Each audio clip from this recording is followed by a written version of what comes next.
Punjab success मंत्रा के इस शानदार YouTube चैनल पर मैं आपका स्वागत करता हूं और आज हम डिस्कस करेंगे इतिहास से संबंधित 10 इंपॉर्टेंट एमसीक्यूज। ठीक है, हिस्ट्री आर्ट एंड कल्चर से संबंधित 10 इंपॉर्टेंट एमसीक्यूज। लेकिन उससे पहले नजर डाल लो इस वीकली शेड्यूल पर। इस क्रम में आपके सामने YouTube पर हमारी क्लासेस आएंगी और चलिए शुरुआत करते हैं पहले सवाल से। पहला सवाल देखो, which of the following person are correctly matched with the originator of the slogan और द फ्रेज। ठीक है, पहला लिखा है करो या मरो, सामने लिखा है मोहनदास करमचंद गांधी। दूसरा लिखा है इनकलाब जिंदाबाद, सामने लिखा है भगत सिंह। तीसरा give me blood I will give you freedom, सामने लिखा है सुभाष चंद्र बोस। आपको बताना है कौन सा सही तरीके से मैच्ड है pair, 2 only, 1 2 and 3, 1 and 3 only या 2 एंड 3। ठीक है, देखो जल्दी से, फिर मैं आंसर बताता हूं। ये देखो आंसर, आंसर है सी, यानी 1 एंड 3 सही है। 1 एंड 3 सही कैसे है? देखो सुभाष चंद्र बोस जो है, इन्होंने नारा दिया था तुम मुझे खून दो मैं तुम्हें आजादी दूंगा, जब वो बर्मा में थे, म्यांमार में 1944 में। ठीक है जी, बर्मा में थे 1944 में, तब उन्होंने ये दिया था। चलो एक बार कलम निकाल लें। ठीक है, तो वहां पे कहा था, उनके जो वर्ड्स हैं वो इंस्पिरेशन थे, जो लोग उस आजादी की लड़ाई में लड़ रहे थे इंडियन नेशनल आर्मी की तरफ से, उसके लिए। ठीक है, उसके अलावा करो या मरा, करो या मरो, मोहनदास करमचंद गांधी यानी हमारे प्यारे महात्मा गांधी जी ने, फादर ऑफ द नेशन, उन्होंने ऑल इंडिया कांग्रेस कमेटी की 7 अगस्त 1942 की स्पीच में यह कहा था कि करो या मरो, अब समय है या तो अपने देश के लिए करो या मरो, और मेरे जेल जाने से कुछ नहीं होगा, करो या मरो, विच लूजली ट्रांसलेट कि अब जो है किसी भी हाल में इस देश को आजाद होना चाहिए, चाहे उसके लिए हमें अपनी जान क्यों ना देनी पड़े। ठीक है, तीसरा इनकलाब जिंदाबाद, इसमें बहुत लोग कंफ्यूज होते हैं। इनकलाब जिंदाबाद नारा दिया था भगत सिंह ने। भगत सिंह ने नहीं, भगत सिंह ने तो इसको पॉपुलराइज किया था, नारा दिया था हजरत मोहानी ने 1921 में। ध्यान रखना, हजरत मोहानी ने दिया था, भगत सिंह ने नहीं। ठीक है जी, तो अब ये देखो कि 23 साल की उम्र में इन्होंने जो है ये नारा दिया था। तो मतलब अब ये देखो, मोहनदास करमचंद गांधी हमारे, इनका नारा था करो या मरो। ठीक है जी, सही है क्या? चलो जी ठीक है, ठीक है। भगत सिंह इनकलाब जिंदाबाद ओरिजिनेटर पूछा था भाई यार, अगर सिर्फ ये होता ना कि इसको पॉपुलराइज किया, तब ये आप ठीक करते भगत सिंह, लेकिन यहाँ पे पॉपुलराइज नहीं, ओरिजिनेटर है, तो हजरत मोहानी आना था। Give me blood and I will give you freedom, Subhash Chandra Bose. ये ठीक है जी, ठीक है, तो 1 एंड 3 इसलिए आप में इसका आंसर है। चलिए, who is being talked about here in the below given passage, यहां किसकी बात हो रही है? He arrived in the Delhi during the reign of Sultan Iltutmish. Iltutmish के समय पे ये दिल्ली में आए। He promulgated the famous Chishtiya order of Sunni Islam, mysticism, ठीक है, Sunni mysticism. Born in 1143 in Sistan, Sistan में इनका जन्म हुआ था। चिश्तिया ऑर्डर की शुरुआत इनसे हुई और सुल्तान इल्तुतमिश के समय पे ये भारत आए थे। कौन है मियाँ? मियाँ मोइनुद्दीन चिश्ती, अफाक खोजा, आदम खाकी या अहमद रजा खान बरेलवी? उत्तर बताओ जल्दी से। उत्तर ये रहा, उत्तर है ख्वाजा मोइनुद्दीन चिश्ती। ठीक है, 1143 में सिस्तान में मोइनुद्दीन चिश्ती का जन्म हुआ था, जिनके पिता थे सईद गियातुद्दीन। और जब सईद गियातुद्दीन की मृत्यु हुई तो उन्होंने मोइनुद्दीन चिश्ती जी के लिए एक चक्की और एक जो है एक बाग छोड़ा था। गियातुद्दीन और उनकी मां बीबी उमालवारा या फिर बीबी महनूर, ये सईद वंश से ताल्लुक रखती थी, जो डिसेंडेंट थे मोहम्मद के जो ग्रैंडसन हसन और हुसैन के। ठीक है, और इन्होंने स्थापना की थी Chishtiya order of Sunni mysticism की। ठीक है, तो सूफी सिलसिला था चिश्ती, उसके संस्थापक मोइनुद्दीन चिश्ती। ठीक है जी, इसलिए आंसर आ गया ए। चलो तीसरे सवाल पे आते हैं। सही क्रोनोलॉजिकल सीक्वेंस पहचानना है भाई। ठीक है, तो सबसे पहले एस्टैब्लिशमेंट ऑफ बामनी सल्तनत, के बामनी सल्तनत की स्थापना इन्होंने की। दूसरा, Hemu defeat at hands of Akbar. ठीक है, बामनी सल्तनत की स्थापना जिसने भी की, वैसे तो बमन शाह ने की थी। ठीक है, तो क्रोनोलॉजिकल सीक्वेंस पहचानना है। हेमू की हार हुई अकबर के हाथों, दूसरा ये दिया। तीसरा battle of Tarain, third battle of Tarain. अब यहाँ पे फर्स्ट बैटल ऑफ तराइन नहीं लिखा, सेकंड बैटल ऑफ तराइन नहीं लिखा, थर्ड बैटल ऑफ तराइन लिखा, ध्यान रखना, ठीक है। अब देखो कोड पहचानो, सबसे पहले क्या आएगा, सबसे पहले मैं बता दूं आपको, तराइन का युद्ध आएगा जो 1217 में, ठीक है। 1217 में किन दो लोगों के बीच में, देखो पहली लड़ाई Prithviraj Chauhan Mohammad Ghori, first battle of Tarain, second वो भी पृथ्वीराज चौहान और मोहम्मद गौरी, रिजल्ट ऑपोजिट था दोनों में। उसके बाद 1217 में इल्तुतमिश ने हराया था जो है ताजुद्दीन यल्दौज को। ताजुद्दीन यल्दौज रिश्तेदार था कुतुबुद्दीन ऐबक का, जिसके स्लेव हुआ करते थे इल्तुतमिश, ठीक है। और बाद में जब कुतुबुद्दीन ऐबक को डिस्प्लेस करके इल्तुतमिश बैठ गया, तो उसको जो है फिर उससे लड़ने के लिए आ गया ताजुद्दीन यल्दौज, फिर उनको हराया 1217 में। हेमू हारे अकबर से 1556, सेकंड बैटल ऑफ पानीपत में। बामनी सल्तनत भैया 1347 में या 40 में कहे, 40 से 47 के बीच में उन्होंने गठन किया बामनी सल्तनत का। तो सबसे पहले क्या आएगा 3, फिर क्या आएगा 1, उसके बाद क्या आएगा 2। आंसर देखें डी, 3 1 2, मैंने बोला ना, ये रहा आपका आंसर। चलो अगले पे आते हैं। कंसीडर दी स्टेटमेंट रिगार्डिंग बाघ केव्स। बाघ केव्स से जुड़ी हुई इन स्टेटमेंट्स पर ध्यान दीजिए। पहला है group of 9 rock cut monument situated among the southern slopes of Himalaya. तो southern slopes of Vindhya, sorry, ठीक है, जो विंध्यास के दक्षिणी सिरे पर 9 रॉक कट मॉन्यूमेंट सिचुएटेड है। दूसरा, these are renowned for mural paintings, mural paintings के लिए जाने जाते हैं, master painters of ancient India, मास्तों के द्वारा बनाई गई पेंटिंग्स हैं ये यहाँ पर मौजूद, ठीक है, उसके लिए बहुत जानी जाती है ये बाघ केव्स। तीसरा, 1993 से बाघ केव्स को यूनेस्को वर्ल्ड हेरिटेज साइट्स का दर्जा मिला है। 2 is correct, 1 and 2 are correct, 1 2 and 3 are correct, या 3 इज करेक्ट ओनली। आंसर देखें, आंसर है बी। इसका मतलब पहली स्टेटमेंट ठीक है। देखो कैसे, बाघ केव्स 9 रॉक कट मॉन्यूमेंट्स हैं, जिसे विंध्या के जो दक्षिणी छोर पर जो है ये मौजूद है। बाघ टाउन है वहां पे, धार डिस्ट्रिक्ट मध्य प्रदेश में, मध्य भारत में, वहां पे मौजूद है। और ये धार टाउन से 97 किलोमीटर की दूरी पर है, और म्यूरल पेंटिंग्स के लिए जानी जाती हैं, जिसे मास्टर पेंटर्स ने पेंट किया था, और रॉक कट आर्किटेक्चर का एग्जाम्पल जो है नहीं है, ठीक है। चलो जी, और तीसरा यहां पे 1993 से बाघ केव्स जो है यूनेस्को वर्ल्ड हेरिटेज साइट नहीं है, ये तो कोई बात ही नहीं है इसकी, ठीक है। तो ये देखो, एक बार तस्वीर देख लो, ऐसी दिखती है बाघ केव्स, मध्य प्रदेश में मौजूद है अभी, ठीक है जी। पांचवा, which of the following organisation personalities from modern history of India are correctly matched? Indian association of Calcutta, S N. Banerjee. एक चीज है, इसके ऑप्शन में ना यहाँ 1 कर देते हैं, 1 is correctly matched only.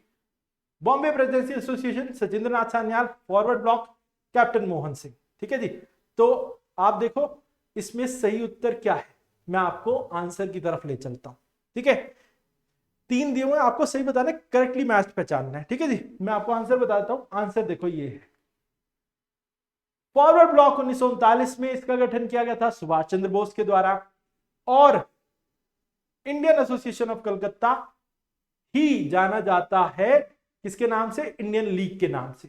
Indian national association जो है वो आगे चल के इंडियन लीग बना, और इंडियन एसोसिएशन ऑफ कलकत्ता का ही दूसरा नाम है।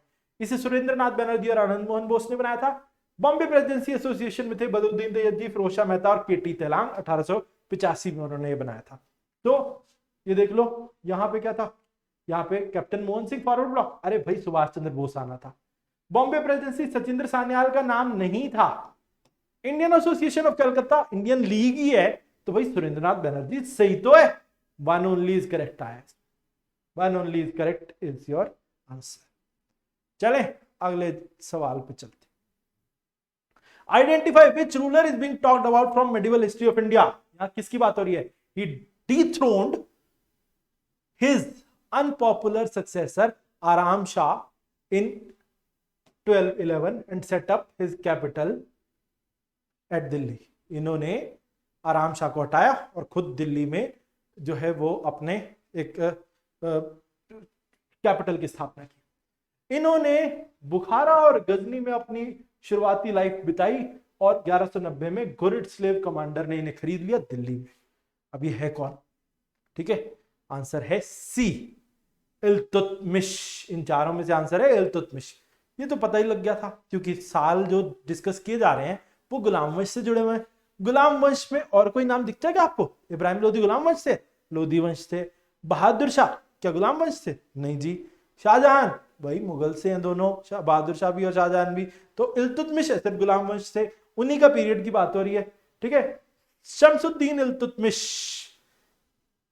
इन्होंने जो जब ये यंग थे तो इनको ना ये बुखारा और गजनी में इन्होंने लाइफ बिताई। बाद में इनको दिल्ली में गुरेड स्लेव कमांडर कुतुबुद्दीन ऐबक ने खरीद लिया, जिससे ये एक स्लेव के स्लेव बने। Slave of a slave Iltutmish, slave of a slave, गुलाम का गुलाम Iltutmish. Who is referred to as he in context of history of India? Bharat के इतिहास के संबंध में यहां ही कौन है ये? ठीक है, he was founding member and president of all India Muslim league.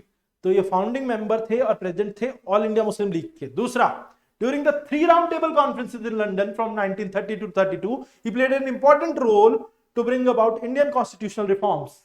तो इन्होंने क्या किया कि इंडियन कॉन्स्टिट्यूशनल रिफॉर्म्स के लिए जो 3 राउंड टेबल कॉन्फ्रेंसेस हुई थी 1930 से 32, उसके बीच में उसमें इनका बहुत बड़ा रोल था। 1934 में प्रिवी काउंसिल के मेंबर बने और बाद में लीग ऑफ नेशंस के भी मेंबर बने थे। ठीक है, तो आपको बताना ये कौन है? हसरत मोहानी, सईद अहमद खान, राशिद अहमद गंगोई या आगा खान द थर्ड? आंसर देखे, आंसर है ये, आंसर है डी। डी का मतलब आगा खान द थर्ड इसमें सही आंसर है। देखिए एक बार, ये देखो, ये है आगा खान साहब। आगा खान साहब जो है ये फाउंडर मेंबर थे first all India Muslim league. All India Muslim league जो बनाई गई थी पॉलिटिकल पार्टी, कांग्रेस से अलग होके इंडिपेंडेंट ब्रिटिश कॉलोनियल एरा में, उसके संस्थापक। ठीक है, और राउंड टेबल कॉन्फ्रेंसेस जो हुई थी 1930 से 32 के बीच में तीनों, उसमें इनका बहुत बड़ा रोल था। ठीक है, कॉन्स्टिट्यूशनल रिफॉर्म्स लाने में। 1934 में प्रिवी काउंसिल जो है उसका ये मेंबर बने थे। उसके अलावा लीग ऑफ नेशंस जो बनी थी उसके प्रेसिडेंट चुने गए थे। मेंबर तो मेंबर, प्रेसिडेंट चुने गए थे लीग ऑफ नेशंस के। ठीक है, चलो इसके बाद अगला सवाल, identify the chronological sequence. Chronological sequence तो समझते हो ना, क्रमबद्ध तरीके से, जो पहले घटना घटी वो पहले, वो बाद में, उसके जो बाद में घटी है, सीक्वेंस वाइज लगाना। ठीक है, तो सबसे पहले दिया सेपरेट इलेक्टोरेट फॉर मुस्लिम्स।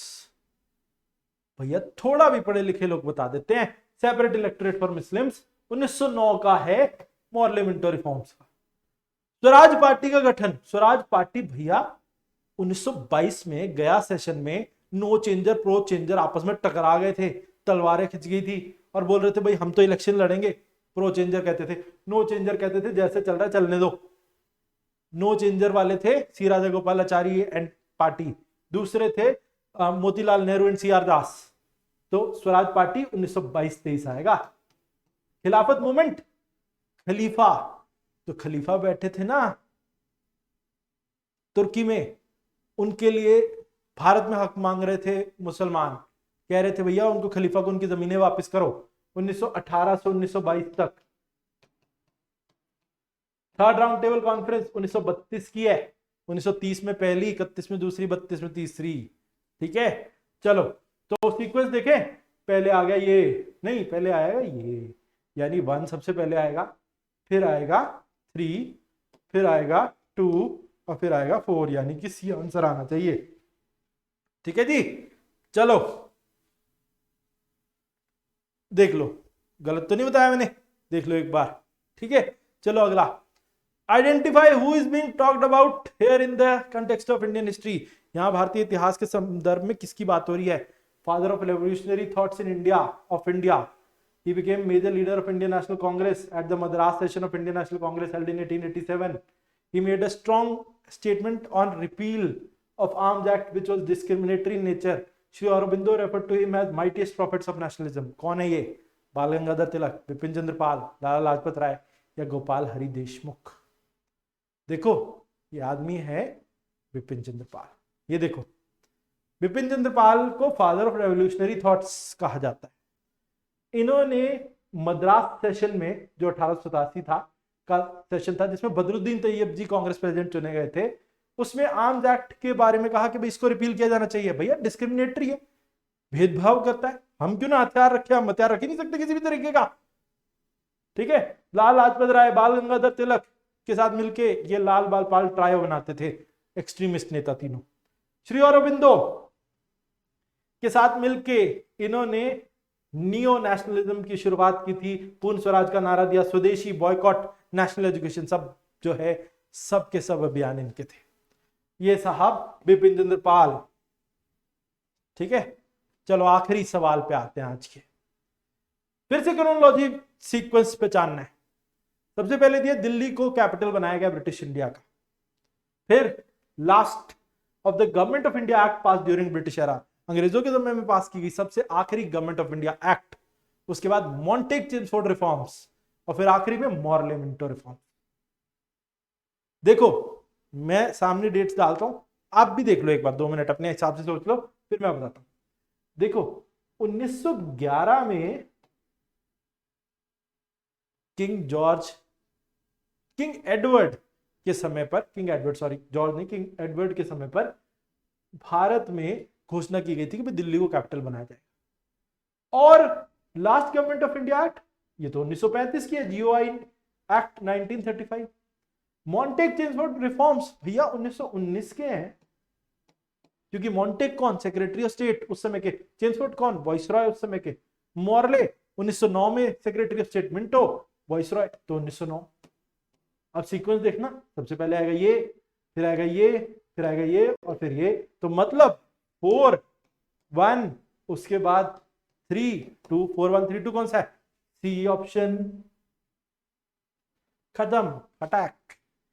ठीक है, तो ये है तरीका ऐसे सॉल्व करने आपको सवाल। ठीक है, आपको ना, लेकिन देखो इस सवाल को सॉल्व करने के लिए चारों पता होने चाहिए थे। रट्टे वाले लोग रट्टे छोड़ दो, क्रमबद्ध तरीके से क्रोनोलॉजिकल सीक्वेंस में पढ़ोगे, आपको अच्छे से हिस्ट्री याद हो जाएगी। यार रट्टा कितनी चीजों का लगा लोगे, इतना सब कुछ है सिलेबस में, रट्टा नहीं लग सकता भाई। रट्टा लगेगा तो वो गलत लगेगा या उल्टा पुल्टा लगेगा, और वो कुछ ज्यादा देर समय याद भी नहीं रहेगा। पेपर क्लियर करना है तो एक बात पल्ले बांध लो, समझ के क्रोनोलॉजिकल सीक्वेंस में हिस्ट्री पढ़ोगे तो आपको काम आएगी, क्योंकि सवाल भी ऐसे ही पूछे जा रहे हैं। ठीक है, चलो आज के लिए इतना ही, फिर मिलते हैं, धन्यवाद।